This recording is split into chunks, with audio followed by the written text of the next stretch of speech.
শ্ৰী শ্ৰী নৱগ্ৰহ শ্মশান নিৰামহীয়া শিৱ মন্দিৰ উদযাপন সমিতিৰ সংবাদমেল। আজি নৱগ্ৰহ শ্মশান নিৰামহীয়া শিৱ মন্দিৰ উদযাপন সমিতিৰ এক সংবাদমেল অনুষ্ঠিত হয়। উক্ত সংবাদমেল সম্বোধন কৰে সভাপতি বিজন মহাজনে। তেওঁ কয় যে এইবাৰ ৰুদ্ৰযজ্ঞ 5 তাৰিখৰ পৰা 8 তাৰিখলৈ চলিব।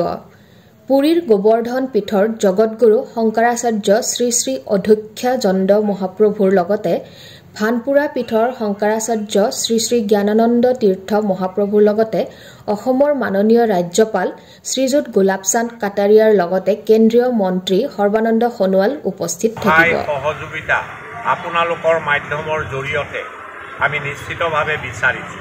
5-3-23-24 তাৰিখে ৰাতিপুৱা 9 বজাত মন্দিৰৰ ধৰ্মধ্বজা উত্তোলন কৰি এই যে কাৰ্যসূচী তাৰ শুভাৰম্ভ কৰা হ'ব। 9:30 ধৰ্মধ্বজা উত্তোলন কৰিব ৰুদ্ৰযজ্ঞ পৰিচালনা সমিতিৰ মুখ্য উপদেষ্টা অৰূপ কুমাৰ মিশ্ৰদেৱে। বিভিন্ন কাৰ্যসূচী ইয়াৰ পিছত থাকিব। বিয়লি 6 বজাত শুভ উদ্বোধন কৰিব এই 5 তাৰিখৰ যি কাৰ্যসূচী তাক শুভাৰম্ভ কৰিব পুৰী গোবৰ্ধন পীঠৰ জগতগুৰু শংকৰাচাৰ্য শ্ৰী শ্ৰী অধ্যক্ষানন্দ মহাপ্ৰভুদেৱে। এই অনুষ্ঠানত মুখ্য অতিথি অসমৰ মাননীয় ৰাজ্যপাল গোলাপচান্দ কাটাৰিয়া আৰু বিশিষ্ট অতিথি হিচাপে উপস্থিত থাকিব কেন্দ্ৰীয় মন্ত্ৰী শ্ৰীযুত সৰ্বানন্দ সোণোৱাল ডাঙৰীয়া। বিয়লি 7 বজাত ভক্তিমূলক সাংস্কৃতিক অনুষ্ঠান উদ্বোধন কৰিব শ্ৰীযুত যতীন বৰাদেৱে। অনুষ্ঠানত সন্মানীয় অতিথি হিচাপে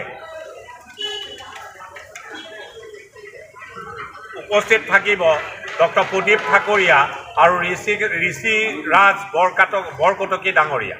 সন্ধিয়া 7:30 বজাত নাগাৰা নাম পৰিৱেশন কৰিব কৰিশ্মা নাথ আৰু তেখেতৰ সংগীবৃন্দ। 6 তাৰিখৰ কাৰ্যসূচী এনেধৰণৰ। বুধবাৰে সন্ধিয়া 5 বজাত কাশীৰ মহা আৰতি ইয়াত তাৰ আৰম্ভ হ'ব আৰু পৰিসমাপ্তিও ঘটিব আৰু তাৰ সেই সময়ত বিভিন্ন ৰাইজৰ জাতি ধৰ্ম ভাষা নিৰ্বিশেষে আমি উপস্থিতি কামনা কৰিলোঁ। 5:30 বজাত ভানপুৰা পীঠৰ শংকৰাচাৰ্য স্বামী শ্ৰী জ্ঞানানন্দ তীৰ্থ মহাপ্ৰভুৰ অমৃতবাণী তেখেতে প্ৰদান কৰিব আৰু সেই বাণী শুনি নিশ্চিতভাৱে উপস্থিত জনতাই জ্ঞান লাভ কৰিব, মোক্ষ লাভ কৰিব বুলি আমি আশাবাদী। 6:30 বজাত ভক্তিমূলক সাংস্কৃতিক অনুষ্ঠান মুকলি কৰিব অভিনেত্ৰী শ্ৰীযুতা গায়ত্ৰী মহন্তই। অনুষ্ঠানত সন্মানীয় অতিথি হিচাপে উপস্থিত থাকিব শান্তনু দত্ত আৰু শ্ৰী মিকুট চন্দ্ৰ বৰা। ভক্তিমূলক সাংস্কৃতিক অনুষ্ঠানৰ বিশেষ আকৰ্ষণ আমন্ত্ৰিত শিল্পী জিন্তি ডেকাৰ নাগাৰা নাম। 7-3-24 তাৰিখ বৃহস্পতিবাৰে সন্ধিয়া 6 বজাত কাশীৰ মহা আৰতি প্ৰদৰ্শন হ'ব আৰু নিশ্চিতভাৱে ৰাইজে তাক দৰ্শন কৰি নিশ্চিতভাৱে তৃপ্তি লাভ কৰিব। সন্ধিয়া 7 বজাত ভক্তিমূলক সাংস্কৃতিক অনুষ্ঠানৰ উদ্বোধন কৰিব শ্ৰীযুত গীতাৰ্থ গোস্বামী দেৱে। ভক্তিমূলক সাংস্কৃতিক অনুষ্ঠানৰ বিশেষ আকৰ্ষণ হ'ব জুবিন গাৰ্গৰ সংগীতানুষ্ঠান। তাত ৰাইজৰ নিশ্চিতভাৱে আমি উপস্থিতি কামনা কৰিলোঁ। 8-3-24 তাৰিখ শুক্ৰবাৰে 11 বজাত শিশু চেমনীয়াৰ চিত্ৰাংকন প্ৰতিযোগিতা পেৰেণ্ঠেছিছ অংকুৰৰ পৰা 9ম শ্ৰেণীলৈ অনুষ্ঠিত হ'ব।